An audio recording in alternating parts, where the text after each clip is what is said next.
യെശയ്യാ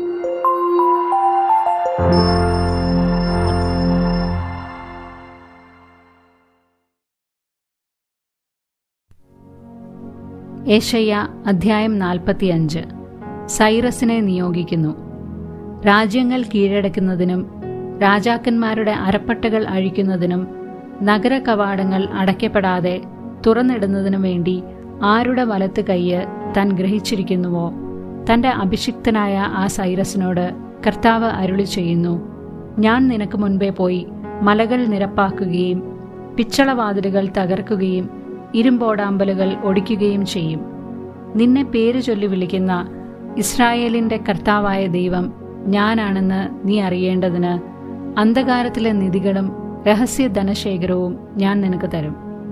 എൻ്റെ ദാസനായ യാക്കോബിനും ഞാൻ തിരഞ്ഞെടുത്ത ഇസ്രായേലിനും വേണ്ടി ഞാൻ നിന്നെ പേര് ചൊല്ലി വിളിക്കുന്നു. നീ എന്നെ അറിയുന്നില്ലെങ്കിലും ഞാൻ നിന്നെ നിന്റെ പിതൃനാമത്തിലും വിളിക്കുന്നു. ഞാനല്ലാതെ മറ്റൊരു കർത്താവില്ല, ഞാനല്ലാതെ മറ്റൊരു ദൈവമില്ല. നീ എന്നെ അറിയുന്നില്ലെങ്കിലും ഞാൻ നിന്റെ അരമുറുക്കും. കിഴക്കും പടിഞ്ഞാറുമുള്ള എല്ലാവരും ഞാനാണ് കർത്താവ്, ഞാനല്ലാതെ മറ്റൊരുവനില്ല എന്ന് അറിയുന്നതിനും വേണ്ടി തന്നെ. ഞാൻ പ്രകാശമുണ്ടാക്കി, ഞാൻ അന്ധകാരം സൃഷ്ടിച്ചു, ഞാൻ സുഖദുഃഖങ്ങൾ നൽകുന്നു. ഇതെല്ലാം ചെയ്ത കർത്താവ് ഞാൻ തന്നെ.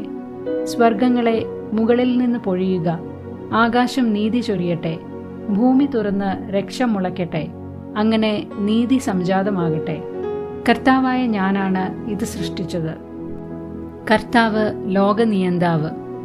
ഒരുവൻ കുശവന്റെ കയ്യിലെ മൺപാത്രം മാത്രമായിരിക്കെ തന്റെ സൃഷ്ടാവിനെ എതിർത്താൽ അവന് ഹാ കഷ്ടം. കളിമണ്ണ് തന്നെ മെനയുന്നവനോട് നീ എന്താണ് ഉണ്ടാക്കുന്നതെന്നോ, നീ ഉണ്ടാക്കിയതിന് കൈപ്പിടിയുണ്ടോ എന്നോ ചോദിക്കുമോ? പിതാവിനോട് എന്താണ് നീ ജനിപ്പിക്കുന്നത് എന്നും മാതാവിനോട് എന്താണ് നീ പ്രസവിക്കുന്നത് എന്നും ചോദിക്കുന്നവന് ഹാ ദുരിതം. ഇസ്രായേലിന്റെ പരിശുദ്ധനും സൃഷ്ടാവുമായ കർത്താവ് അരുളി ചെയ്യുന്നു: എൻ്റെ മക്കളെപ്പറ്റിയോ എൻ്റെ സൃഷ്ടികളെപ്പറ്റിയോ എന്നെ ചോദ്യം ചെയ്യാമോ?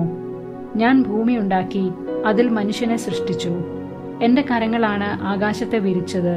ഞാൻ തന്നെയാണ് ആകാശ സൈന്യങ്ങളോട് ആജ്ഞാപിച്ചതും. സൈന്യങ്ങളുടെ കർത്താവ് അരുളി ചെയ്യുന്നു: നീതിയിൽ ഞാൻ ഒരുവനെ ഉയർത്തി, ഞാൻ അവന്റെ പാത നേരെയാക്കും. പ്രതിഫലത്തിനോ സമ്മാനത്തിനോ വേണ്ടിയല്ലാതെ അവൻ എൻ്റെ നഗരം പണിയുകയും എൻ്റെ വിപ്രവാസികളെ സ്വതന്ത്രരാക്കുകയും ചെയ്യും. കർത്താവ് അരുളി ചെയ്യുന്നു: ഈജിപ്തിന്റെ ധനവും എത്യോപ്യായുടെ കച്ചവട ചരക്കും ദീർഘകായരായ സേബായരും നിന്റേതാകും. അവർ നിന്നെ അനുഗമിക്കും. ചങ്ങലകളാൽ ബന്ധിതരായ അവർ വന്ന് നിന്നെ വണങ്ങും.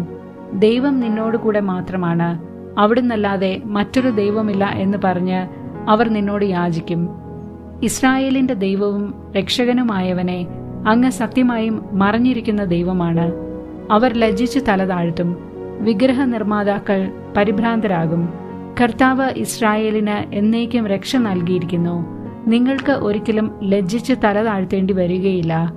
ഞാനാണ് കർത്താവ്, ഞാനല്ലാതെ മറ്റൊരുവനില്ല എന്ന് ആകാശം സൃഷ്ടിച്ച കർത്താവ് അരുളി ചെയ്യുന്നു. അവിടുന്നാണ് ദൈവം. അവിടുന്ന് ഭൂമിയെ രൂപപ്പെടുത്തി സ്ഥാപിച്ചു. വ്യർത്ഥമായിട്ടല്ല, അധിവാസയോഗ്യമായി തന്നെ അവിടുന്ന് അത് സൃഷ്ടിച്ചു. അന്ധകാരം നിറഞ്ഞെടുത്ത് വെച്ച് രഹസ്യമായല്ല ഞാൻ സംസാരിച്ചത്. ശൂന്യതയിൽ എന്നെ തിരയുവാൻ യാക്കോബിന്റെ സന്തതിയോട് ഞാൻ ആവശ്യപ്പെട്ടില്ല. കർത്താവായ ഞാൻ സത്യം പറയുന്നു, ഞാൻ ശരിയായത് പ്രഖ്യാപിക്കുന്നു. ജനതകളിൽ അവശേഷിച്ചവരെ ഒരുമിച്ച് കൂടി അടുത്തു വരുവിൻ. തടികൊണ്ടുള്ള വിഗ്രഹം പേര് നടക്കുകയും രക്ഷിക്കാൻ കഴിവില്ലാത്ത ദേവനോട് പ്രാർത്ഥിക്കുകയും ചെയ്യുന്ന അവർ അജ്ഞരാണ്. നിങ്ങളുടെ ന്യായവാദം ഉന്നയിക്കുവിൻ. അവർ കൂടി ആലോചിക്കട്ടെ. പുരാതനമായ ഈ കാര്യങ്ങൾ പണ്ട് തന്നെ നിങ്ങളോട് പറഞ്ഞതാരാണ്? കർത്താവായ ഞാൻ തന്നെയല്ലേ? ഞാനല്ലാതെ മറ്റൊരു ദൈവമില്ല. ഞാനല്ലാതെ നീതിമാനായ ദൈവവും രക്ഷകനുമായി മറ്റാരുമില്ല. ഭൂമിയുടെ അതിർത്തികളെ എന്നിലേക്ക് തിരിഞ്ഞ് രക്ഷപ്പെടുക. ഞാനാണ് ദൈവം, ഞാനല്ലാതെ മറ്റൊരു ദൈവമില്ല. ഞാൻ ശപഥം ചെയ്തിരിക്കുന്നു, ഒരിക്കലും തിരിച്ചെടുക്കാത്ത നീതിയുടെ വാക്ക് എന്നിൽ നിന്ന് പുറപ്പെട്ടിരിക്കുന്നു. എല്ലാവരും എന്റെ മുൻപിൽ മുട്ടുമടക്കും. എല്ലാ നാവും ശപഥം ചെയ്യും. നീതിയും ബലവും കർത്താവിന്റെ മാത്രം എന്ന് എന്നെക്കുറിച്ച് മനുഷ്യർ പറയും. അവിടുത്തെ എതിർക്കുന്നവരെല്ലാം അവിടുത്തെ മുൻപിൽ ലജ്ജിതരാകും. ഇസ്രായേലിന്റെ സന്തതികൾ കർത്താവിൽ വിജയവും മഹത്വവും കൈവരിക്കും. അധ്യായം 46. വ്യാജദേവന്മാരുടെ പതനം. ബേൽ മുട്ടുമടക്കുന്നു, നെബോ കുമ്പിടുന്നു. അവരുടെ വിഗ്രഹങ്ങൾ കന്നുകാലികളുടെയും മൃഗങ്ങളുടെയും മേൽ വച്ചിരിക്കുന്നു. നിങ്ങൾ വഹിക്കുന്ന ഈ വിഗ്രഹങ്ങൾ പരിക്ഷീണരായ മൃഗങ്ങൾ ചുമക്കുന്ന ഭാരം പോലെയാണ്. അവ കുനിഞ്ഞ് കുമ്പിട്ടു പോകുന്നു. അവയെ ഭാരത്തിൽ നിന്ന് രക്ഷിക്കാനാവാതെ അവരും അടിമത്തത്തിലേക്ക് നീങ്ങുന്നു. ഗർഭത്തിലും ജനിച്ചതിനു ശേഷവും ഞാൻ വഹിച്ച യാക്കോബ് ഭവനമേ, ഇസ്രായേൽ ഭവനത്തിൽ അവശേഷിക്കുന്നവരെ എന്റെ വാക്ക് കേൾക്കുവിൻ. നിങ്ങളുടെ വാർദ്ധക്യം വരെയും ഞാൻ അങ്ങനെ തന്നെയായിരിക്കും. നിങ്ങൾക്ക് നര ബാധിക്കുമ്പോഴും ഞാൻ നിങ്ങളെ വഹിക്കും. ഞാൻ നിങ്ങളെ സൃഷ്ടിച്ചു, നിങ്ങളെ വഹിക്കും, ചുമലിലേറ്റി രക്ഷിക്കുകയും ചെയ്യും. ആരോട് നീ എന്നെ സാദൃശ്യപ്പെടുത്തും? ആരാണ് എനിക്ക് തുല്യൻ? ആരോട് നീ എന്നെ തുലനം ചെയ്യും? എനിക്ക് സമനായി ആരുണ്ട്? മടിശീലയിൽ നിന്ന് ധാരാളമായി സ്വർണവും വെള്ളിക്കോലിൽ തൂക്കി വെള്ളിയും എടുത്ത് ദേവനെ നിർമ്മിക്കാൻ സ്വർണപ്പണിക്കാരനെ അവർ കൂലിക്കെടുക്കുന്നു. അതിന്റെ മുൻപിൽ വീണ് ആരാധിക്കുന്നു. അവർ അതിനെ ചുമലിൽ വഹിച്ചു കൊണ്ടുപോയി യഥാസ്ഥാനം ഉറപ്പിക്കുന്നു. അവിടെ നിന്ന് അതിന് ചലിക്കാനാവില്ല. ഒരുവൻ കേണപേക്ഷിച്ചാൽ അത് ഉത്തരമരുളുകയോ ക്ലേശങ്ങളിൽ നിന്ന് അവനെ രക്ഷിക്കുകയോ ചെയ്യുന്നില്ല. അതിക്രമികളെ ഓർമ്മിക്കുവിൻ. നിങ്ങളിത് അനുസ്മരിക്കുകയും മനസ്സിൽ വയ്ക്കുകയും ചെയ്യുവിൻ. പഴയ കാര്യങ്ങൾ ഓർക്കുവിൻ. ഞാനാണ് ദൈവം, ഞാനല്ലാതെ മറ്റൊരുവനില്ല. ഞാൻ തന്നെ ദൈവം, എന്നെപ്പോലെ മറ്റാരുമില്ല. എന്റെ ഉപദേശങ്ങൾ നിലനിൽക്കും, എന്റെ ഉദ്ദേശങ്ങൾ ഞാൻ നിറവേറ്റുകയും ചെയ്യും എന്ന് പറഞ്ഞ് ആദിയിലെ ഞാൻ എന്റെ ഉദ്ദേശം വെളിപ്പെടുത്തി. പുരാതന കാലം മുതൽ സംഭവിക്കാനിരിക്കുന്നവ ഞാൻ വെളിപ്പെടുത്തി. കിഴക്ക് നിന്ന് ഒരു ഹിംസ്രപക്ഷിയെ ഞാൻ വിളിക്കും. എന്റെ അഭീഷ്ടം നിറവേറ്റുന്ന ഒരുവനെ ദൂരദേശത്തു നിന്ന് വരുത്തും. ഞാൻ പറഞ്ഞു, അത് ചെയ്യും. തീരുമാനിച്ചു, അത് നടപ്പിലാക്കും. വിമോചനം അകലെയാണെന്ന് കരുതുന്ന മർക്കടമുഷ്ടികളെ, എന്റെ വാക്ക് കേൾക്കുവിൻ. ഞാൻ മോചനം ആസന്നമാക്കിയിരിക്കുന്നു, അത് വിദൂരത്തല്ല. ഞാൻ രക്ഷ താമസിപ്പിക്കുകയില്ല. ഞാൻ സിയോന് രക്ഷയും ഇസ്രായേലിന് മഹത്വവും നൽകും. അധ്യായം 47. ബാബിലോണിന് നാശം. കന്യകയായ ബാബിലോൺ പുത്രി, ഇറങ്ങി പൊടിയിലിരിക്കുക. കൽദായ പുത്രി, സിംഹാസനം വെടിഞ്ഞ് നിലത്തിരിക്കുക. ഇനിമേൽ നിന്നെ മൃദുലയെന്നും കോമളയെന്നും വിളിക്കുകയില്ല. നീ തിരികല്ലിൽ മാവ് പൊടിക്കുക. നീ മൂടുപടം മാറ്റുക. മേലങ്കി ഉരിയുക. നഗ്നപാതയായി നദി കടക്കുക. നിന്റെ നഗ്നത അനാവൃതമാകും. നിന്റെ ലജ്ജ വെളിപ്പെടുകയും ചെയ്യും. ഞാൻ പ്രതികാരം ചെയ്യും, ആരെയും ഒഴിവാക്കുകയില്ല. നമ്മുടെ രക്ഷകൻ ഇസ്രായേലിന്റെ പരിശുദ്ധനാണ്. സൈന്യങ്ങളുടെ കർത്താവ് എന്നാണ് അവിടുത്തെ നാമം. കൽദായ പുത്രി, നിശബ്ദയായിരിക്കുക. നീ അന്ധകാരത്തിലേക്ക് പോവുക. ഇനിമേൽ ജനതകളുടെ രാജ്ഞിയെന്ന് നീ വിളിക്കപ്പെടുകയില്ല. ഞാൻ എന്റെ ജനത്തോട് കോപിച്ചു, എന്റെ അവകാശം പ്രാകൃതമാക്കി. ഞാൻ അവരെ നിന്റെ കയ്യിൽ ഏൽപ്പിച്ചു. നീ അവരോട് കാരുണ്യം കാണിച്ചില്ല. വൃദ്ധരുടെ മേൽ പോലും ഭാരമേറിയ നുകം നീ വച്ചു. നീ ഇത് ഗ്രഹിക്കുകയോ ഇത് എവിടെ അവസാനിക്കുമെന്ന് ഓർക്കുകയോ ചെയ്യാതെ എന്നേക്കും രാജ്ഞിയായിരിക്കും എന്ന് അഹങ്കരിച്ചു. ഞാനല്ലാതെ മറ്റാരുമില്ല. ഞാൻ വിധവയാവുകയില്ല. പുത്രനഷ്ടം ഞാൻ അറിയുകയില്ല എന്ന് സങ്കല്പിച്ച് സുരക്ഷിതയായിരിക്കുന്ന സുഖഭോഗിനി, ശ്രവിക്കുക. ഇത് രണ്ടും ഒരു ദിവസം, ഒരു നിമിഷത്തിൽ തന്നെ നിനക്ക് ഭവിക്കും. നിന്റെ ക്ഷുദ്രപ്രയോഗങ്ങളെയും മാന്ത്രിക ശക്തിയെയും മറികടന്ന് പുത്രനഷ്ടവും വൈദവ്യവും അവയുടെ പൂർണ്ണതയിൽ നീ അനുഭവിക്കും. ക്രൂരതയിൽ നീ സുരക്ഷിതത്വം കണ്ടെത്തി. ആരും കാണുന്നില്ല എന്ന് നീ വിചാരിച്ചു. നിന്റെ ജ്ഞാനവും അറിവും നിന്നെ വഴിതെറ്റിച്ചു. ഞാനല്ലാതെ മറ്റാരുമില്ല എന്ന് നീ അഹങ്കരിച്ചു. രക്ഷപ്പെടാൻ വയ്യാത്ത നാശം നിനക്ക് ഭവിക്കും. അപരിഹാര്യമായ അത്യാഹിതം നിനക്ക് വന്നു ചേരും. അപ്രതീക്ഷിതമായ വിനാശം നിന്റെ മേൽ പതിക്കും. ചെറുപ്പം മുതലേ നീ അനുവർത്തിച്ചിരുന്ന മാന്ത്രിക വിദ്യകളും ക്ഷുദ്രപ്രയോഗങ്ങളും തുടർന്നുകൊള്ളുക. അതിൽ നീ വിജയിച്ചേക്കാം. ഭീതി ഉളവാക്കാനും നിനക്ക് കഴിഞ്ഞേക്കാം. ഉപദേശങ്ങൾ കൊണ്ട് നിനക്ക് മടുപ്പായി. ആകാശത്തിൽ രാശി തിരിച്ച് നിരീക്ഷിക്കുന്നവരും നിന്റെ ഭാവി അമാവാസികളിൽ പ്രവചിക്കുന്നവരും മുന്നോട്ട് വന്ന് നിന്നെ രക്ഷിക്കട്ടെ. അവർ വൈക്കോൽ തുരുമ്പ് പോലെയാണ്. അഗ്നി അവരെ ദഹിപ്പിക്കുന്നു. തീജ്വാലകളിൽ നിന്ന് തങ്ങളെ തന്നെ മോചിപ്പിക്കാൻ അവർക്ക് ശക്തിയില്ല. അത് തണുപ്പ് മാറ്റാനുള്ള തീക്കനലും ഇരുന്ന് കായാനുള്ള തീയുമല്ല. ചെറുപ്പം മുതൽ നിന്നോടൊത്ത് വ്യാപരിച്ച ആഭിചാരകന്മാർ നിന്നെ ഉപേക്ഷിച്ച് താന്താങ്ങളുടെ വഴിയെ പോകും. നിന്നെ രക്ഷിക്കാൻ ആരും ഉണ്ടാവുകയില്ല. അധ്യായം 48. ചരിത്രത്തെ നയിക്കുന്നവൻ. ഇസ്രായേൽ എന്ന് വിളിക്കപ്പെടുന്നവനും യൂദായിൽ നിന്ന് ഉത്ഭവിച്ചവനുമായ യാക്കോബ് ഭവനമേ, കേൾക്കുക. നിങ്ങൾ കർത്താവിന്റെ നാമത്തിൽ സത്യം ചെയ്യുന്നു, ഇസ്രായേലിന്റെ ദൈവത്തെ ഏറ്റുപറയുന്നു. എന്നാൽ അത് സത്യത്തോടും ആത്മാർത്ഥതയോടും കൂടെയല്ല. നിങ്ങൾ വിശുദ്ധ നഗരത്തിന്റെ ജനം എന്ന് അഭിമാനിക്കുന്നു, ഇസ്രായേലിന്റെ ദൈവത്തിൽ ആശ്രയിക്കുന്നു. സൈന്യങ്ങളുടെ കർത്താവ് എന്നാണ് അവിടുത്തെ നാമം. കഴിഞ്ഞ കാര്യങ്ങൾ വളരെ മുൻപേ ഞാൻ പ്രസ്താവിച്ചിരുന്നു. അവ എൻ്റെ അധരങ്ങളിൽ നിന്ന് തന്നെ നിങ്ങൾ അറിഞ്ഞു. ഞാൻ അവയെ വെളിപ്പെടുത്തി. ഉടൻ തന്നെ ഞാൻ പ്രവർത്തിച്ചു. അവ സംഭവിക്കുകയും ചെയ്തു. കാരണം നീ ദുശാഠ്യക്കാരനും നിന്റെ കഴുത്ത് ഇരുമ്പ് പോലെ വഴക്കമില്ലാത്തതും നിന്റെ നെറ്റി പിത്തള പോലെ കഠിനവുമാണെന്ന് ഞാൻ അറിയുന്നു. നിന്റെ വിഗ്രഹമാണ് അത് ചെയ്തത്. നിന്റെ കൊത്തുവിഗ്രഹങ്ങളും വാർപ്പ് ബിംബങ്ങളുമാണ് അവ കൽപ്പിച്ചത് എന്ന് നീ പറയാതിരിക്കേണ്ടതിന് ഞാൻ മുൻകൂട്ടി പറഞ്ഞു. സംഭവിക്കുന്നതിന് മുൻപേ ഞാൻ പ്രസ്താവിച്ചു. നീ കേട്ടുകഴിഞ്ഞു, ഇനി കാണുക. നീ അത് പ്രഘോഷിക്കുകയില്ലേ? ഇന്നു മുതൽ ഞാൻ നിന്നെ പുതിയ കാര്യങ്ങൾ കേൾപ്പിക്കും, നിനക്ക് അജ്ഞാതമായ നിഗൂഢ കാര്യങ്ങൾ തന്നെ. എനിക്ക് അത് അറിയാമായിരുന്നു എന്ന് നീ പറയാതിരിക്കേണ്ടതിന് അവയെ വളരെ നാൾ മുൻപല്ല, ഇപ്പോൾ സൃഷ്ടിച്ചതാണ്. നിങ്ങൾ അവയെപ്പറ്റി കേട്ടിട്ടില്ല, നീ ഒരിക്കലും കേൾക്കുകയോ അറിയുകയോ ചെയ്തിട്ടില്ല. പണ്ടുമുതലേ നിന്റെ കാത് അടഞ്ഞാണ് ഇരുന്നത്. നീ വഞ്ചന കാണിക്കുമെന്നും ജനനം മുതലേ കലഹക്കാരനായി അറിയപ്പെടുമെന്നും ഞാൻ മനസ്സിലാക്കിയിരുന്നു. എന്റെ നാമത്തെ പ്രതി ഞാൻ കോപമടക്കി. എന്റെ മഹിമയ്ക്കായി നിന്നെ വിച്ഛേദിക്കാതെ ഞാൻ അത് നിയന്ത്രിച്ചു. ഞാൻ നിന്നെ ശുദ്ധീകരിച്ചു, എന്നാൽ വെള്ളി പോലെയല്ല. കഷ്ടതയുടെ ചൂളയിൽ ഞാൻ നിന്നെ ശോധന ചെയ്തു.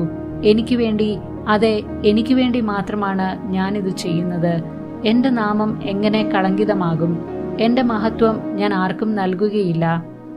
യാക്കോബെ, ഞാൻ വിളിച്ച ഇസ്രായേലെ, എന്റെ വാക്ക് കേൾക്കുക. ഞാൻ അവനാണ്, ആദിയും അന്തവുമായവൻ. എന്റെ കരങ്ങൾ ഭൂമിക്ക് അടിസ്ഥാനമിട്ടു. എന്റെ വലത്ത് കൈയ്യ് ആകാശത്തെ വിരിച്ചു. ഞാൻ വിളിക്കുമ്പോൾ അവ എന്റെ മുൻപിൽ ഒന്നിച്ച് അണിനിരക്കുന്നു. നിങ്ങൾ ഒന്നിച്ചുകൂടി ശ്രവിക്കുവിൻ. അവരിൽ ആരാണ് ഇവയെല്ലാം പ്രസ്താവിച്ചത്? കർത്താവ് സ്നേഹിക്കുന്ന ഞാൻ ബാബിലോണിനെ കുറിച്ചുള്ള അവിടുത്തെ തീരുമാനം നടപ്പിലാക്കും. അവന്റെ കരങ്ങൾ കൽദായർക്ക് എതിരെ ഉയരും. ഞാൻ തന്നെയാണ് അവനോട് സംസാരിച്ചത്, അവനെ വിളിച്ചത്. ഞാൻ അവനെ കൊണ്ടുവന്നു. അവൻ തന്റെ മാർഗത്തിൽ മുന്നേറും. എന്റെ സമീപം വന്ന് ഇത് കേൾക്കുക. ആദ്യം മുതലേ ഞാൻ രഹസ്യമായല്ല സംസാരിച്ചത്. ഇവയെല്ലാം ഉണ്ടായപ്പോൾ ഞാനുണ്ട്. ഇപ്പോൾ ദൈവമായ കർത്താവ് എന്നെയും അവിടുത്തെ ആത്മാവിനെയും അയച്ചിരിക്കുന്നു.